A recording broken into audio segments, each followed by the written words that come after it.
Welcome to the Think Self-Publishing Podcast, where we talk all things self-publishing, making money online, and reaching your goals. If you enjoy the podcast, make sure you sign up for the free video seminar, Confessions of a Self-Publisher, and discover 7 powerful rules for publishing in today's competitive marketplace. Go to thinksp.net/confessions to join. Now here's your host, James, and let's get started with the show.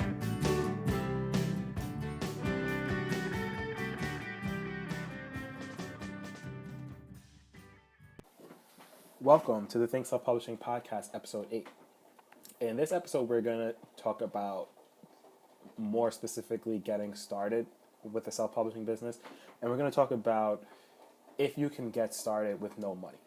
Okay? And this is a very important topic because a lot of people, when they want to start pretty much any business, especially an online business, they will really have questions about, how much money do I need to get started? So we're going to talk about that in this episode, and I want to give you some ideas on how much money you should have if you want to be successful with it, and how much money you should have at a minimum to get started, and what those can yield if you had those amounts of money. So the question of can you get started with nothing in self-publishing, it's a very easy question to answer. Well, the question of can you get started with no money in self-publishing, it's pretty easy to answer. And the answer is yes, right? Like, you can definitely start self-publishing with no money, okay? If you're one of these people who want to try to start self-publishing with no money, basically you're going to be doing all the work yourself, okay? You're going to be doing the writing yourself, you're going to be doing the formatting yourself, the research yourself. You will still have to spend a little bit of money on getting a cover, but, if you go to Fiverr.com, you can get a cover for, $5 to $10. So you could definitely afford that. And you definitely should, outsource your covers. Don't try to make it yourself because it'll be very obvious that you tried to make it yourself. So you can start a self-publishing business with nothing, okay? Because you can write your own books, okay? So that is, I guess, a benefit to self-publishing, that you can start with nothing, right? If you have absolutely nothing, you can get started with it. But really, the question that we should be asking ourselves is not if we can get started with if we can get started with no money in self-publishing, but really the question should be, should we get started with no money in self-publishing? Okay. Now, the question of should you get started with no money in self-publishing, the answer to that is you should not, right? So definitely, if you really want to make money with this and you really want to be successful with self-publishing, then don't try to start with nothing, okay? And the reason that I say you should not try to start with nothing is because if you start with nothing, you have to write your own books, okay? And your books, the books that you write, right, they have to be, 3,000 to 4,000, 5,000, 10,000 words, okay? Now, this is going to work out to, let's say, 15 pages, 20 pages. After it's formatted, it'll be larger, right? Like maybe it's 50 pages to 60 pages. And realistically, if you're going to try to write a book yourself, right, you should ask yourself, okay, when is the last time that I've written a book that's 15 pages, okay? And then ask yourself, when is the last time you wrote a book on, a random topic like, let's say, interior design, right, or vegetable gardening, okay? Like, if you're honest with yourself, you're going to say, hey, I've never written anything on this, right? And you've probably never written a document that long, right? And if you've never written a document that's 15 pages or 10 pages, okay, then it's going to be very unlikely that you'll be able to start writing a book and finish it completely, okay? So this is why you should have money to invest in a self-publishing business, because if you have money to invest, then you're going to hire a writer, okay? And if you're going to hire someone and have the money to pay them, then most likely they're going to finish the book, okay? And by getting your books finished, right, that's the first step in actually reaching a goal, right? That's the first step in being successful, is starting something and then finishing it, okay? So this is why you shouldn't try to get started with no money, okay? Because if you get started with no money, the chance that you're gonna actually finish a book, right, is very slim. And even if you did have the motivation to finish a book, right, and you finish one book and you format it and you proofread it and you do all the work that's associated with publishing a book, right, like even if you finish it, you have to continue to do that every week, okay?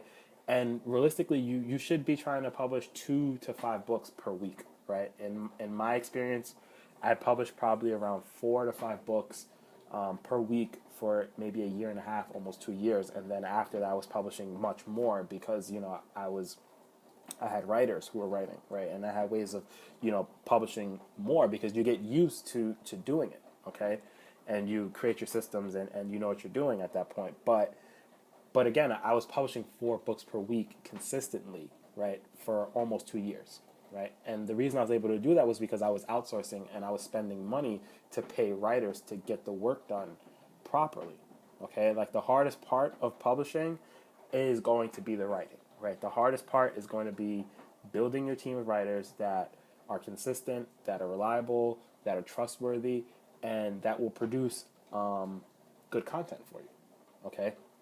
So, so, yeah. So don't try to get started with nothing because you're decreasing your chances of being successful. Okay, try to get started with some money. Try to find some money to invest in this business to get started. Right. So now that we got that out the way, and hopefully you are understanding that you should get started with some money and you get rid if you were one of the people who wanted to try to get started with nothing, hopefully you say, okay, you know what, maybe let me try to find some money to do this because I do actually want to be successful with it. So if you want to get started with self-publishing, okay, I recommend that you try to get started with $3,000 to $6,000. Okay, and I might have mentioned this in another podcast, but I think the ideal investment, and I'm being realistic and honest, the ideal investment is $3,000 to $6,000, right? So if you have $3,000 to $6,000 sitting around and you want to actually start a self-publishing business and you're serious about it, then take that money. I think that's the amount of money that's going to really give you the best chance at success. Okay, $3,000 to $6,000 invested in a self-publishing business, in my opinion, is going to yield at least $1,000 a month, hopefully, right after everything's said and done, in income every month from book sales. Okay, and then once you're making $1,000, then you could reinvest that back into the business entirely to keep publishing more books per week. Okay, so that's the ideal investment in my opinion, is $3,000 to $6,000. But the minimum, the minimal investment, the least amount of money you can have to get started, in my opinion, is $500. Okay, $500 should get you about 5 to 10 books. Okay, and once you have those 5 to 10 books and you upload them to Amazon, you should hopefully see some sales. Okay, maybe $50 to $100 a month in sales, right? And once you're seeing some sales from the money you invested, okay, then it should be a proof of concept to you that, hey, this does work, okay? And also by, taking $500 and saying, okay, I'm going to spend this only on these books and actually going out and outsourcing it and getting it done and getting it uploaded, that's just going to teach you some consistency, right? Like you're going to start from beginning to end. You have a plan. Okay, I'm going to take this money, invest it, get, a certain number of books, 5 or 10 books done, completed, and get them uploaded and see how much money I make from that, right?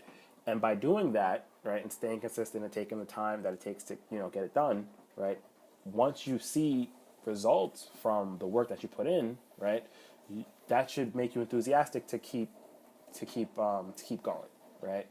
So definitely, if you're not comfortable with, spending so much money getting started, like I think you should spend $3,000 to $6,000, like I'm saying. If you're not comfortable with that, then take $500, put it into it, and see the results.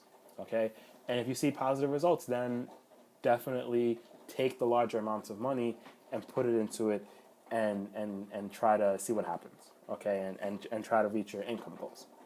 So hopefully that was a good discussion on getting started with nothing, right? Hopefully you understand that you really shouldn't get started with nothing because, just the amount of effort you're going to have to put in compared to someone who just comes with $500, it's just way, way more, okay?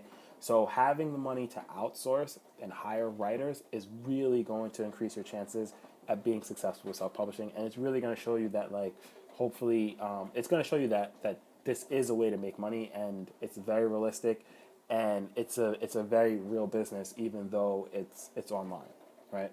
So if you enjoyed the episode, you want to get started, then definitely listen to the other episodes of the podcast where I talk about getting started and marketing and the benefits, right? Definitely listen to that stuff. and really try to remember that if you're serious about self-publishing and you want to get started, then you should try to find some money, okay, and then take that money, set a goal, invest it into outsourcing, and then see the outcome.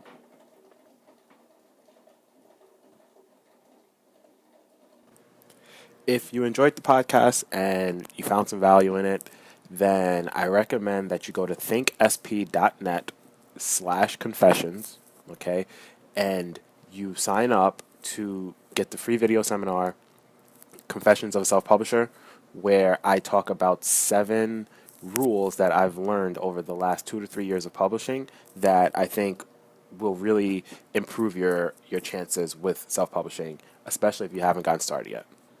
So go to thinksp.net/confessions to get Confessions of a Self-Publisher, and stay tuned for more episodes.